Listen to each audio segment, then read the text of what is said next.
السلام عليكم ورحمة الله وبركاته. أهلا وسهلا بكل الناس. النهاردة هيكون استماع للهجة المصرية للمستوى المتوسط. مش هتكلم ولا كلمة إنجليزي أبدا في درس النهاردة.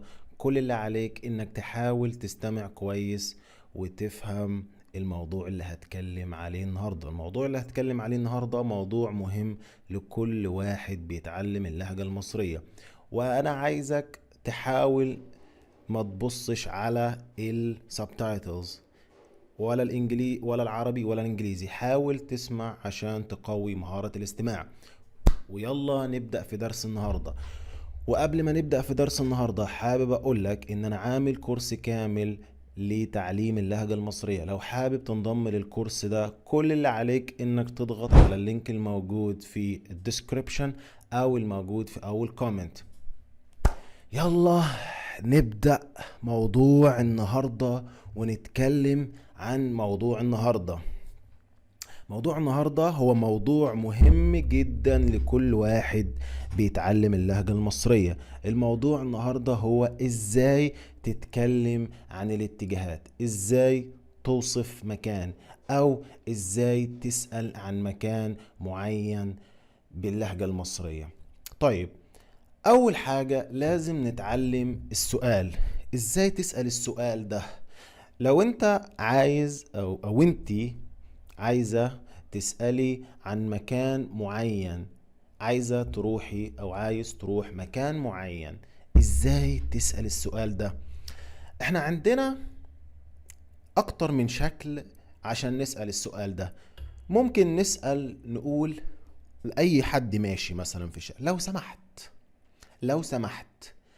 كلمة لو سمحت دي كلمة محترمة جدا، كلمة مؤدبة جدا، وهي بتثير انتباه المستمع. لو سمحت، او بعد اذنك، بعد اذنك لو سمحت. ممكن تقول لي ازاي اروح المكان بلا بلا بلا بلا مثلا. لو سمحت ممكن تقول لي ازاي اروح القهوة. انا برضو عايز اوريكم صور عشان يبقى الموضوع مفهوم اكتر. القهوة. القهوة هو مكان بنقعد فيه، بنشرب شاي، بنشرب القهوة، بنشرب اي حاجة، بنشرب اي حاجة، حاجة ساقعة او حاجة سخنة. السؤال مرة تاني: لو سمحت ازاي اروح القهوة؟ طيب، خلينا نجاوب على السؤال ده. فالشخص اللي بيتسأل او المستمع ممكن يقول: طيب القهوة مش بعيدة. مش بعيدة، القهوة قريبة. الحمد لله القهوة قريبة. كل اللي عليك انك تمشي شوية، تمشي تمشي شوية، وبعدين هتلاقي القهوة قدامك. طيب خلينا نقول الإجابة دي تاني. كل اللي عليك انك تمشي شوية شوية صغيرين كده، تمشي شوية، يعني ممكن 5 دقايق، ممكن دقيقتين، شوية صغيرين، وبعدين هتلاقي القهوة قدامك او قصادك.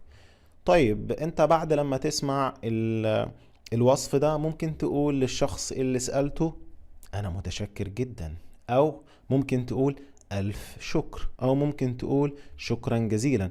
كل الاجابات، كل الجمل دي يعني انت بتشكره او بتشكرها لو انت سألت بنت او مرة. طيب خلينا نسأل عن حاجات تاني. آه بس خلينا بقى نخلي الموضوع يعني أصعب شوية. هنصعب الموضوع شوية في السؤال عن الاتجاه. مثلا انت او انتي بتسألوا عن ازاي تروحوا لمطعم شاورما.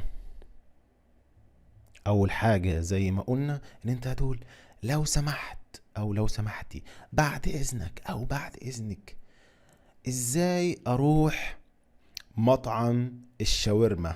مثلا ازاي اروح مطعم شاورما الدمشقي، او اي اسم، مش لازم الدمشقي، بس خلينا نقول ازاي اروح مطعم شاورما الدمشقي. ازاي اروح مطعم شاورما الدمشقي. ممكن تشيل الفعل هنا اروح وتكتب او تقول: ازاي اوصل لي. ازاي اوصل للقهوة، ازاي اوصل لمطعم الشاورما. شاورما، طبعا الشاورما دي من ألذ الأكلات السورية، ولا غنى عنها لأي واحد بيحب الأكل. طيب، ازاي اروح مطعم الشاورما؟ الإجابة، طبعا احنا هنخلي الإجابة صعبة شوية. والله مطعم الشاورما بعيد شوية، بعيد شوية. انت محتاج تمشي شوية، وممكن تمشي على طول. خلي بالكم من الكلمة دي يا جماعة، تمشي على طول، تمشي على طول. تمشي على طول 5 دقايق، او تمشي على طول 500 متر، وبعدين تلف يمين. او ممكن بدل ما تلف ممكن تقول تخش يمين او تدخل يمين. هنا يمين وهنا شمال، دي يمين ودي شمال. بعد ما تدخل يمين هتلاقي مطعم شاورما الدمشقي جنب الصيدلية. خلينا نقول إجابة تاني عشان الإجابة دي جميلة جدا، فيها كلمات وجمل مهمة جدا لوصف أي مكان. هتمشي شوية وبعدين هتدخل يمين، وبعد لما تدخل يمين هتلاقي مطعم شاورما الدمشقي جنب. خلي بالكم من الكلمة دي يا جماعة، جنب صيدلية أحمد أو صيدلية عمر، أي اسم مش مشكلة، احنا هنا مش بنركز على الأسماء. طبعا بعد لما تسمع الإجابة دي ممكن تقول أنا متشكر جدا، شكرا جزيلا، شكرا جزيلا، ألف شكر، مليون شكر، تريليون شكر، أكبر رقم شكر. طيب، خلينا بقى نصعب الموضوع. احنا في الفيديو ده كل هدفنا ان احنا نحسن استماعك للهجة المصرية. انت عايز تسأل لو سمحت ازاي اروح المستشفى؟ شايف المستشفى؟ ها، انت بتسأل لو سمحت. ممكن تقول لي ازاي اوصل للمستشفى، ممكن تقول اي مستشفى، ممكن تقول المستشفى العام، ممكن تقول مستشفى مصطفى العقاد، مصطفى محمد اي اسم، يعني اي اسم، اي مستشفى. خلينا نجاوب على السؤال ده ونقول مثلا ان المستشفى بعيدة شوية، فانت بتقول طيب ممكن تقول لي ازاي اروح المستشفى. اللي بيقول لك طيب انت هتمشي كتير، هتمشي كتير.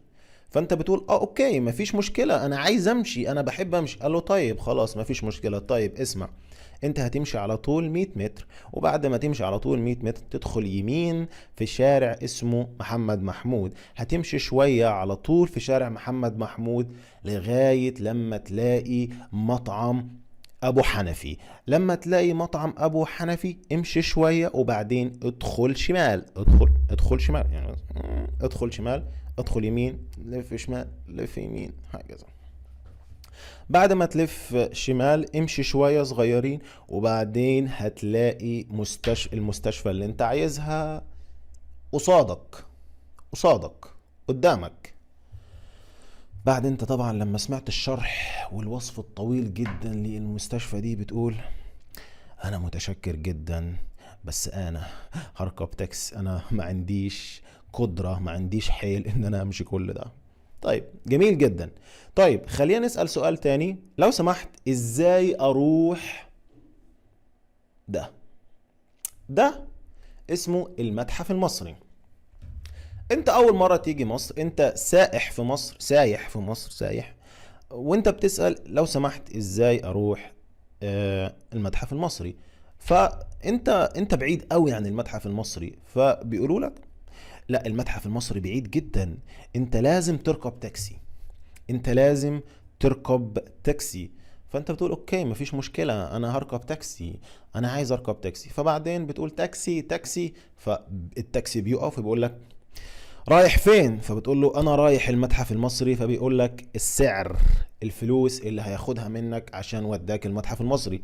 طبعا انت بقى هتدفع بقى فلوس، ممكن تدفع كتير ممكن تدفع قليل، على حسب المكان اللي انت فيه وعلى حسب صاحب التاكسي هيتعامل معك ازاي. بعد لما توصل للمتحف المصري بتقول تدفع الفلوس لسواق التاكسي وبتقول شكرا جزيلا، وبعدين هتلاقي المتحف المصري قدامك. طيب احنا ليه قلنا نركب تاكسي؟ عشان المتحف المصري بعيد بعيد قوي بعيد قوي. جميل جدا، احنا كده ركبنا تاكسي. تعالوا بقى نسأل عن سؤال تاني. لو سمحت، ازاي اروح الاهرامات؟ الاهرامات بتسأل سؤال، لو سمحت ممكن تقول لي ازاي اروح الاهرامات؟ فبيتجاوب عليك وبيقول لك بيقولوا لك الاهرامات بعيدة جدا، الاهرامات في الجيزة، انت دلوقتي في القاهرة والاهرامات بعيدة جدا، انت ممكن تركب المترو. تركب المترو. طيب انت بتقول طيب انا اول مرة هنا في مصر، فين المترو؟ انا اول مرة هنا ليا في مصر، فين المترو يا جماعة؟ اوصفوا لي على المترو، قولوا لي فين المترو، قولوا لي فين المترو. فبيقولوا لك المترو انت هتمشي على طول، وبعدين تدخل شمال، وبعدين تدخل يمين، وبعدين تنزل تحت في السلالم هتلاقي المترو. اركب المترو وان شاء الله توصل الجيزة، وبعد لما تنزل من المترو اركب تاكسي وقول له انا عايز اروح الاهرامات. بس كده. ده وصف ازاي تروح للاهرامات. جميل جدا جميل جدا. حضرتك بتسأل سؤال تاني، ازاي اروح نهر النيل؟ نهر النيل مثلا حضرتك او حضرتك عايزين تروح نهر النيل عشان تشوفوا نهر النيل. نهر النيل، نهر النيل بتاع مصر المشهور جدا الجميل جدا، انتوا عايزين تشوفوه. فبتسألوا واحد، لو سمحت بعد اذنك ازاي اروح، ازاي اوصل لنهر النيل؟ نهر النيل، انا عايزك تركز في الكلمة دي. بص بص الصورة حلوة ازاي. نهر النيل. طيب نفترض مثلا انك بعيد عن نهر النيل، لكن ممكن تمشي، ممكن تركب تاكسي، ممكن تركب مترو. في حلول كتير قوي، حلول كتير قوي عشان تروح نهر النيل. فالراجل اللي بيقول لك ازاي تروح النهر النيل بيقول لك طب انت عايز تركب تاكسي ولا تمشي؟ فانت بتقول والله انا تعبان، او لو انت بنت والله انا تعبانه، انا بفضل اركب تاكسي. فالراجل بيقول لك، الراجل كان صريح معاك جدا وعايز يساعدك كويس جدا، فبيقول لك طيب بص انت ممكن تركب اوبر احسن. افتح الموبايل وشغل اوبر واطلب اوبر، وبعدين قول له انا عايز اروح نهر النيل. بس كده، موضوع بسيط جدا. انت خلاص هتطلب اوبر وبس كده، خلص الموضوع وسهل جدا، مش محتاج تمشي ولا محتاج تضيع وقت في المشي. طبعا المشي رياضة. طيب نسأل سؤال تاني. لو انت في القاهرة واول مرة تيجي مصر وبتسأل عن ازاي اروح الاقصر. طيب انت اول مرة يعني تيجي مصر، واول مرة ما تعرفش فين الاقصر، انت او انتي ما تعرفوش فين الاقصر، فبتسأل اي حد ماشي في الشارع او احد المارة اللي ماشيين في الشارع دول، لو سمحت ممكن تقول ازاي اروح الاقصر؟ فاللي بيسمعك ايه ده ايه ده ايه ده، ازاي انت في القاهرة؟ الاقصر بعيدة جدا، الاقصر في صعيد مصر، الاقصر في جنوب مصر. جنوب، ركزوا كويس، عندنا شمال وعندنا جنوب. انت هنا في القاهرة، الاقصر بعيدة جدا، انت محتاج تركب قطر، او ممكن تركب طيارة. طيارة. فانت بتقول انا اول مرة، معلش انا اول مرة اجي مصر، انا معرفش فين الاقصر، بس انا سمعت عنها كتير قوي في الانترنت، سمعت عنها كتير قوي في التلفزيون، انا كده محتاج اركب قطر. طيب ممكن تقولي ازاي اروح محطة القطر؟ خلي بالكم هنا عندنا محطة القطر وعندنا القطر. محطة القطر هو المكان اللي انت بتاخد منه قطر. بيقول لك اركب تاكسي، خلاص اركب اوبر، انا مش هوصف لك تاني خلاص. طيب هتسأل سؤال تاني. انت اول مرة تيجي مصر وعايز تسأل ازاي تروح الاسكندرية. بص الصورة حلوة ازاي، ها؟ بص الصورة حلوة ازاي، بص الصورة حلوة ازاي. فبتسأل بتقول لو سمحت ازاي اروح الاسكندرية؟ فاللي بيسمع ايه ده، انت هنا في القاهرة، اسكندرية بعيدة قوي، انت اول مرة تيجي مصر؟ فانت بتقول ايوه، انا اول مرة ازور مصر، اول مرة ازور مصر. ممكن تقول لي ازاي اروح الاسكندرية؟ بقول لك طبعا الاسكندرية بعيدة جدا، انت ممكن تركب ميكروباص. يعني انا عايز انا عايز اوريك ايه الميكروباص. أه بصوا يا جماعة، ده الميكروباص.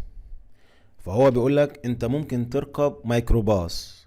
فانت بتسأله طيب الميكروباص بياخد قد ايه وقت، بياخد قد ايه وقت عشان يوصل اسكندرية؟ بيقول لك ممكن ساعتين، ممكن ثلاثة، على حسب، على حسب، على حسب. او ممكن تركب اتوبيس، او ممكن تركب اوبر، ممكن تركب عربية، ممكن تركب قطر. في حلول كتير قوي عشان تروح الاسكندرية. جميل جدا يا جماعة، واحنا وصلنا اخر الفيديو. ولو وصلت هنا انا عايز احييك تحية كبيرة جدا، والسلام عليكم ورحمة الله.